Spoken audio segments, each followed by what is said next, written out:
කොහොමද? ඉතින් සුබම සුබ දවසක් කියලා ඔන්න ඔයගලන් අදත් ගොඩාරියක් ආදරෙන් පිළිගන්නවා ලයිෆ්ස්ටයිල් පාරාදීසය YouTube channel එකට. ඉතින් ටිකක් වීඩියෝස් ගේන්න මේ දවස්වල පරක්කුනේ. පුදුම විදිහට මම බිසි වෙලා හිටියා. මොකද හරිම කාර්යබහුලයි. අපේ මේකප් ක්ලාස් එකත් ගොඩාක් හොඳට යනවා. ඉතින් මේකප් ක්ලාස් එකේ ළමයි වෙනුවෙන් ගොඩක් මම මහන්සි වෙනවා. මම කැමති නෑ ඒගොල්ලන්ව ඇත්තටම මං දෙන්න දැනුම මට ඕනේ ඒගොල්ලන්ට හරියටම දැනුම දෙන්න. ඉතින් ඒක නිසා තමයි යාළුවා වෙනුවෙන් ගොඩක් මහන්සි වෙනවා. ඒ වගේම දෝනිටත් මේ දවස් ටිකේම ක්ලාස් එකක් තිබ්බා. ටිකක් දුර අපි ඉන්න තැනට වඩා ටිකක් දුර යන්න ඕනේ. ඉතින් එයාව ගේන්න ගෙනියන්න මේ දේවල් තිබ්බා. ඒක නිසා ගෙදරයි මගේ ක්ලාස් එකයි මේ දේවල් එක්ක චුට්ටක් බිසි වුණාට ඔයාලව අමතක වෙලා නෑ හොඳේ. ඔයාලා ගැන හැමතිස්සෙම මම මතකින් ඉන්නේ. ඔයාලා වෙනුවෙන් වීඩියෝ එකක් ගේන්න ඕනේ කියලා. ඉතින් අද හිතුවා ඔයාලට වීඩියෝ එකක් ගේන්න ඕනේ කියලා. මේ රන් කුඹලා මගේ කුස්සියේ තමයි මේ ගේ හදන්නේ. මෙයාව ඉතින් එලවන්න බෑනේ. මෙයා හරි සැරයි. ඔයාලා දන්නවනේ විද්දොත් එහෙම හරිම සැරයි. ඒ වුණාට මම උයන වෙලේ මන් දැක්ක මෙයා ඇවිත් මේ ගොඩාක් වෙලා ගිහින් මේ විදිහට මැටි හොයාගෙන ඇවිල්ලා ගෙයක් හදනවා. මට ඉතින් කඩන්නත් ලෝභ හිතුණ පවුනේ කියලා. තාම එයාගේ කූඩුව තියෙනවා. එයා ඒකේ බිත්තරක් දාලා තියෙන්නේ. ඉතින් මට බයයි දැන් බිත්තර කැඩිලා ඒ කට්ටිය ආවොත් එහෙම අනිවාර්යයෙන්ම විදිනවා. මොකද ඒගොල්ලෝ බයයිනේ ඒගොල්ලන්ට කරදරයක් වෙයි කියන එක. නමුත් අපි නම් කරදර කරේ නෑ. නමුත් මෙයා ටිකක් හරි විසයි විද්දොත් එහෙම. දරුව වෙනුවෙන් ආදරෙන් ගේ හදනකොට මට කඩන්න ලෝභ හිතුණා. ගොඩාක් මහන්සි වෙලානේ හදන්නේ. ඒ වගේම හොඳම දේ කියන්නේ දැන් රැට අපි මේ ජනෙල් වහනවනේ. වැහුවාම යාට එන්න බෑනේ. ඊට පස්සේ උදේට මම ජනේලේ හරිනකොට මම දකිනවා මෙයා අර වීදුරු වලින් එළියේ පියාඹ ඉන්නවා එතනට එන්න බලාගෙන. ඒ කියන්නේ මුළු රෑම බලන් ඉන්නවා ඇති. ආයි ඇවිල්ලා ඉතුරු වැඩ ටික කරන්න. පව් කියලා හිතන වෙතින් මොනවා වුණත් සත්තුනේ. ඉතින් ඒක නිසා ඔන්න අපි ඉතින් අනුකම්පා කරලා ගොඩක් වෙලාවට අපිට වෙන්නේ අපි පාඩු විඳ දරා ගන්නනේ. ඉතින් බලමු මෙයා කූඩුව හදලා ඉවරලා ඊට පස්සේ බබාලා ටිකක් අරන් යයිද කියලා. ඉතින් ගොඩාක් ආදරෙන් අද ඔයගලන්ට වීඩියෝ එක අරන් ආවේ. අද ඩේ ව්ලොග් එකක් නෙමෙයි. මේ සතිය පුරාවට පොඩි දේවල් සිදුවීම් ටිකක් අරන් තමයි මම අද වීඩියෝ එක අරන් ආවේ. ඉතින් වීඩියෝ එකේ රැඳිලා ඉන්න කියලා ඔයගලන්ට ගොඩක් ආදරෙන් මම ඉල්ලා හිටිනවා. මොකද මම අනිවාර්යයෙන්ම ඩේ ව්ලොග්ස් ඒ වගේ මේකප් වීඩියෝ ඔයගලන්ට ගේන්න වරද්දක් නැතුව ප්‍රොමිස් වෙනවා. අලුත් අවුරුද්දටත් ගොඩාක් වීඩියෝස් ගේන්න හිතාගෙන ඉන්නවා. බලමු මම මේ ටික කරගන්න පුළුවන් වේද කියලා.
ගොඩාක් අය මගෙන් ඇහුවා ඇයි බර්ත්ඩේ එකට vlog එකක් කරේ නැත්තේ කියලා. ඔයගොල්ලෝ දන්නවනේ ඔක්තෝබර් මාසේ 31 වෙනිදානේ මගේ බර්ත්ඩේ එක තිබ්බේ.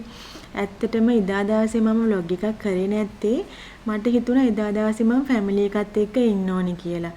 මොකද හැමදාම කැමරාව අතට අරගෙන අපි ඒගොල්ලන්ට ඩිස්ටර්බ් කරනවනේ. ඉතින් ඒක නිසා මට ඇත්තටම ඕනේ එදා දවස ගොඩාක්ම මොකද මම මේ දවස්වල ගොඩාක් සන්තෝෂෙන් ඉන්නේ. ඉතින් ඒක නිසා මට ඕන උනේ මගේ සතුටක් තියාගෙන ගෙදර දෝනිගේ හස්බන්ඩ්ගේ ඒ දෙන්නගේ සතුට තියෙන විදිහට ඩිස්ටර්බ් වෙන්නේ නැතුව ඒක එන්ජොයි කරන්න. ඉතින් අපි රෑ කෑමකට තමයි බර්ත්ඩේ එකට ගියේ. ලොකුවට මුකුත් කරේ නැහැ. මේ පාර පාටි එකක්වත් කරන්න උන්නේ නැහැ. හස්බන්ඩ් හරි ආසයි පාටි එකක් එහෙම දාන්න. ඒ වුණාට අපි එහෙම කරේ නැහැ. මොකද මම ක්ලාස් එක නිසායි ගොඩාක් බිසි කියන්නේ. මට කාර්යබහුල වැඩිකමට වැඩ කරගන්න බෑ. මට ඒ තරම් මහන්සි. මොකද ඩ්‍රෙසින් උත් ආවා මට ගිය ටිකේම. පහුගිය ටිකේ ඩ්‍රෙසින් වැඩ එහෙමත් ආවා. ඒවයි ක්ලාස් එකයි සේරමත් එක්ක ඉතින් මට බැලන්ස් කරගන්න ටිකක් හරි අමාරු වුණා. මේ මට තියෙන පැය 24 ඇත්තටම මදි නිදියන්නවත් මට කාලයක් හම්බ වුණේ නෑ පහුගිය ටිකේ. ඉතින් දැන් මම ඔයාලට පෙන්නුවේ මගේ හස්බන්ඩ්ගේ අක්කා කෙනෙක් ඉන්නවා පිටරට චාමිලා කියලා. ඒ අක්කි තමයි මට කේක් සහ මල් එවලා තිබ්බා මගේ උපන්දින වෙනුවෙන්. ඒ වගේම මගේ යාළු මහී නංගි යා මට ලස්සන gift එකක් දුන්නා. හස්බන්ඩ් මට ලස්සන gift එකක් දුන්නා. ඉතින් ඒ විදිහට තමයි මට බර්ත්ඩේ එකට gifts හම්බුණා. ඉතින් ඒව පෙන්වන්නත් බැරි වුණා ඔයගලන්ට. පස්සේ වෙලාවක පෙන්වන්නම්කෝ. ඉතින් චූටි වල ටිකක් තිබ්බ කිචන් එකේ. ඒත් එක්කම මම මස්කාරි එකක් හැදුවා. මම මස්කාරි එකත් ඔයගලන්ට පෙන්වන්නම්. ඒක කකුළු හදන්න ඒ වගේම ඔය මෝර මාළු ඒ වගේ හදද්දි ගොඩාක් රසයි මේ මස්කාරි එක දැම්මහම. ඒ වගේම මගේ ස්පයිසස් ඉවරලා තිබ්බා. ඒ ටික ඔක්කොම ෆිල් කරලා මම දැන් මස්කාරි එක හදන්න කියලා තමයි යන්නේ.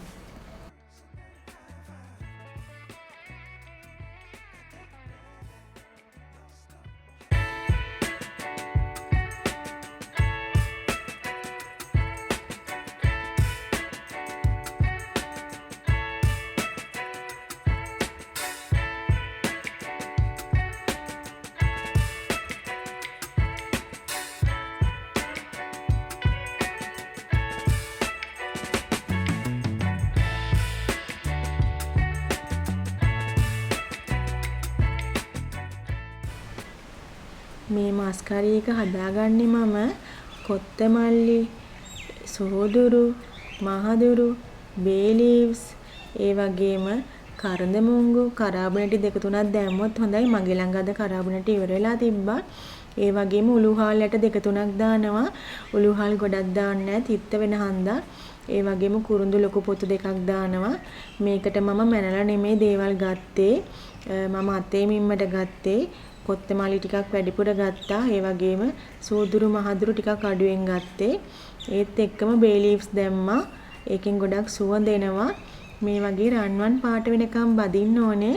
ගොඩාක් කර කරගන්න අරකයි නැත්තම් කර රහ එනවා හොදි එක. චිකන් එහෙම හදද්දි නැත්තම් කර රහ එනවා. ඒ වගේම කරපිංච මගදී මන් දැම්මේ නැත්තම් කරපිංචත් කර වෙන හන්දා. ඉතින් රන්වන් පාටට මේක බැදගෙන ඊට පස්සේ ග්‍රයින්ඩර් එකේ හොඳටම කුඩු කරගන්න ඕනේ. කීප වතාවක්ම කුඩු කරගත්තාම මේක හලන්න ඕනෙත් නෑ. මේක ගොඩාක් රසයි චිකන් එකට, කකුළු වලට, ඒ වගේම මෝර මාළු වලට හරිම රසයි මේක. අනිත් එක හොද්දත් හොඳට බොරට එනවා. හින්දිලා හොද්ද නිකන් ඝනකමට බොරටනේ අපි ආස චිකන් එහෙම කන්න. ඒ විදියට මේකෙන් ගන්න පුළුවන්. ඒ වගේම ගොඩාරියක් සුවඳයි.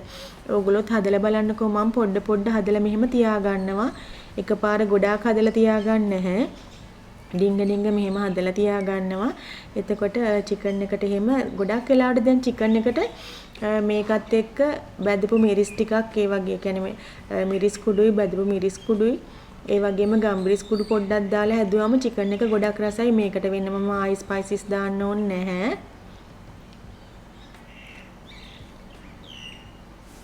ඉතින් මම මේක හොඳට ග්‍රයින්ඩර් එකකින් ග්‍රයින්ඩ් කරනවා. මම මේක හලාගන්නෙත් නැහැ. හලන්න ඕනෙත් නැහැ හොඳට ග්‍රයින්ඩ් කරාට පස්සේ.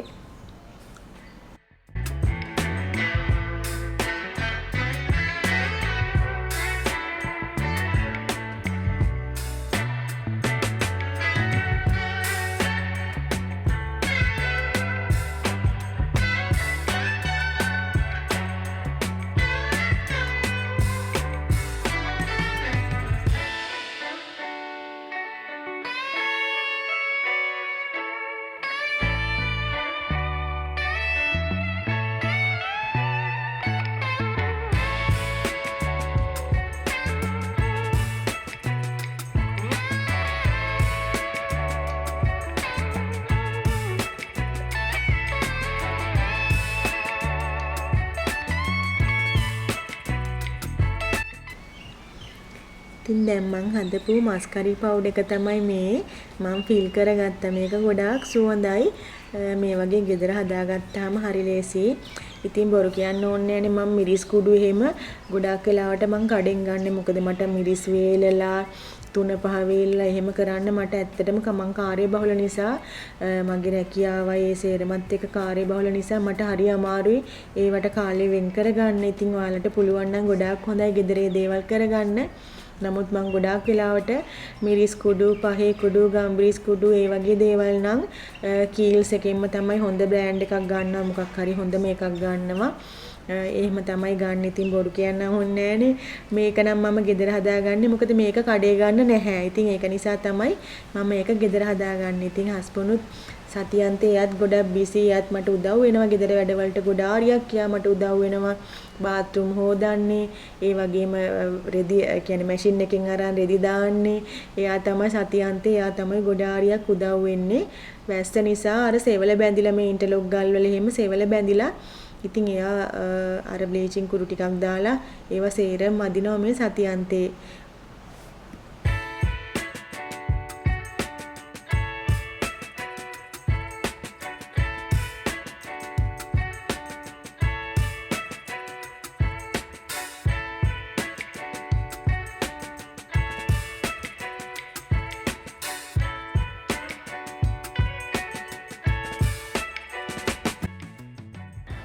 ඉතින් කොහොමද මේ ටිකේ නම් ගොඩාක්ම කාර්යබහුලයි මේ මගේ ඇස් යට කළු වෙලා මගේ මූණේ ඇටි බලන්න.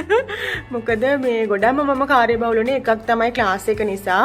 අපේ ක්ලාස් එකේ දැන් 12 වෙනිදා තමයි ක්ලාස් එකේ අන්තිම මේ කියන්නේ මේ 4 වෙනි බැච් එකේ වර්ක්ෂොප් එක තියෙන 12 වෙනිදා ඔන්ලයින් ක්ලාසස් කරා දිගටම. ඒ වගේ පිට රටවල ඉන්න අයත් ක්ලාස් එකට ජොයින් වෙලා ඉන්නවා. ඉතින් ඒගොල්ලන්ට වෙන වෙන වෙලාවල් වලදී තමයි ක්ලාස් කරන්න වෙන්නේ. මොකද පිට රටවල අයගේ වෙලාවයි ලංකාවේ වෙලාව වෙනස් නිසා ඉතින් එයාලට වෙන වෙන දවස්වල තමයි ක්ලාසස් කරන්න වෙන්නේ. වෙලාවල් වෙනස් වෙනවා. ඉතින් එකම පාඩම කීප වතාවම කරන්න වෙනවා. ඉතින් මේ මායි 37 මේ ගිහිල්ලා නේල්ස් හදාගත්තා. අනේ මේ ඇත්තටම නේල්ස් කරන දවසේ වීඩියෝ එකක් කරන්න හිටියේ. මේ වීඩියෝ එක කරන්න හම්බුන්නේ මේ මොකද 37ම දාලා තමයි මම මේ ළමයිගේ අපේ ස්ටුඩන්ට්ස් ලගේ ටියුට්ස් එහෙම අනම්මනම් ගහන්න මම ටිකක් දුරට ගියා. ඊට පස්සේ මං එතන පැය ගාණක් ඉඳලා ඒ රස්තේ අද වෙලා තව වැඩ වගේක් කරන් එනකොට 37 ගේ නේල්ස් කරලා ඉවරයි. ඊට පස්සේ මගේ එක පටන් ගත්තේ හවස් වෙලා 5ට විතර. ඉතින් ටිකක් රෑ වුණා. නේල්ස් ගැන නැත්තම් මම ඔයගලන්ට ඇත්තටම මේ වීඩියෝ එකක් කරන්න හිටියේ නේල්ස් ගැන. මේ 37 ගේ නේල්ස් උත් පෙන්නන්නම්. ඒත් එක්කම කියන්න ඕනේ මේ 37 මේ අලුතෙන් ප්‍රොඩක්ට් එකක් කරනවා. ඉතින් එයාගෙම මේ බ්‍රෑන්ඩ් එකක් එයා කරන්නේ ලිප් බාම් එකක්. ඒක ඇත්තටම මම කරන ක්ලාස් එකක අපිට අසයින්මන්ට් එකක් විදිහට අපිට බියුටි ප්‍රොඩක්ට් එකක් අපි ලොන්ච් කරන්න ඕනේ. ඉතින් ඇත්තටම මට බිසි නිසා මට ඒකත් එක්ක ඔට්ටු වෙන්න බෑ. ඉතින් මං හිතුවා ඒ බිස්නස් එක 37 මිට හොඳයි කියලා. ඉතින් මං ඒක යාට බාර දුන්නා. යා තමයි සීලම් වැඩ කරේ ඒකේ. සේරම හොයලා එතකොට මේ පෝස්ටර්ස් හදලා ලෝගෝස් හදලා සේරම දේවල් 37 මි තමයි තනියම කරේ. දැන් මේ දැනුත් කරන ගමන් ඉන්න මං ඔයාලට පෙන්නන්නම්. එයා තමයි පෝස්ටර්ස් හදන්නේ හැමදේම කරන්නේ. මේ තියෙන්නේ එයාගේ ප්‍රොඩක්ට් එක. ඉතින් ඔයගලන්ට පෙන්නන්න නේල්ස් පෙන්නන්න බබා ඔයාගේ. මේ 37 මි කරපු නේල්ස්. මේ යා කරපු නේල්ස් ටික. අනේ සෝරි අනිත් පාර නම් අනිවාර්යයෙන්ම ඔයගලන්ට නේල්ස් මේ කරන වීඩියෝ එකක් ගේන්නම්. මම කරන්න හිටියේ මොකද අපි කඩවතින් තමයි නේල්ස් කරගන්නේ. කලින් අපි ගොඩක් දුර ගියා නේල්ස් වලට. මේ මගේ ඒවා. මේ තියෙන්නේ මගේ ඒවා. 37 මිගේ ඒවා. එයා පික්චර්ස් හොයලා එයා තමයි කරන්නේ. මටත් පික්චර්ස් හොයලා දෙනවා නේල්ස් කරන්න ගියාම මටත් එයා පික්චර්ස් හොයලා දෙනවා. ඉතින් ඩේ ව්ලොග්ස් එහෙම ගේන්න පරක් වුණාට ඔන්න තරහ වෙන්න එපා. අනිවාර්යයෙන් වෙනවා. මොකද මේ මාසේ 12 වෙනිදාන් පස්සේ මම චුට්ටක් ෆ්‍රී වෙනවා. ඊට පස්සේ අනිවාර්යයෙන්ම ඔයගොල්ලෝ ඩේ ව්ලොග්ස් ගේනවා. ඒ වගේ මේකප් ටියුටෝරියල්ස් ගේනවා. හැම එකම ගේනවා. ඉතින් ඒක නිසා ඔයගොල්ලෝ channel එකේ රැඳිලා ඉන්න. ඉතින් මේ තමයි ටියුට්ස් ස්ටුඩන්ට්ස්ලාට මම දෙන ටියුට් සෙට් එක. මම ලොකු ටියුට් සෙට් එකක් දෙනවා. සේරම සිලබස් එක දාලා ඒ වගේම මට ඕනේ හොඳටම ඔයගලන්ට උගන්වන්න. ස්කින් ප්‍රෙපරේෂන් එකේ ඉඳන්ම මම ක්ලාස් එක කරන්නේ. ප්‍රොඩක්ට්ස් නොලෙජ් එක හැමදේම සීලුම දේවල් ටෙක්නික්ස් හැමදේම මේ තමයි අපේ සහතිකේ. ඉතින් ලස්සන සහතිකයක් මම මේකට හරි ආසයි. මේක ගොඩක් ලස්සනයි. ඉතින් ඒක නිසා හරිම ග්ලැමර් විදිහට මම සහතිකෙත් හදලා තියෙන ළමයි වෙනුවෙන් ඒගොල්ලන්ගේ සැලොන් එකේ හරි ඒක ලස්සනට මේව කරගන්න පුළුවන් නිසා. ඉතින් මේ වගේ තමයි මගේ මේ පහුගිය සති ටික හරීම කාර්යබහුලව ගෙවුනේ. ඉතින් ළමයි වෙනුවෙන් ක්ලාස් කරා, රැට ඔන්ලයින් ක්ලාස් කරනවා. රෑ 10 11 වෙනවා අපේ ක්ලාස් එකේ ඉවරෙද්දි. මොකද ගොඩක් ඔෆිස් යන අය තමයි ක්ලාස් එකේ ඉන්න නිසා. ඉතින් එහෙනම් ඉතින් අද වීඩියෝ එක ඔයගොල්ලෝ එන්ජොයි කරන්න ඇති කියලා හිතනවා. අදට මම ගිහිල්ලා එන්නම්. ගොඩාරියක් ආදරේ ඔයගලන්ට. අනිවාර්යයෙන්ම අලුත් අවුරුද්දේ දෙසැම්බර් මාසේ ගොඩාක් වීඩියෝස් අරන් ඉන්න හිතාගෙන ඉන්නවා. එහෙනම් හැමෝම පරිස්සමෙන් ඉන්න මගේ දරුවෝ ටික. කිසිම දුකක් කරදරයක් වන්නට එපා ඔයාලට. ගිහින් එන්නම්. තේරුවන් සරණයි. ගොඩාරියක් ආදරේ.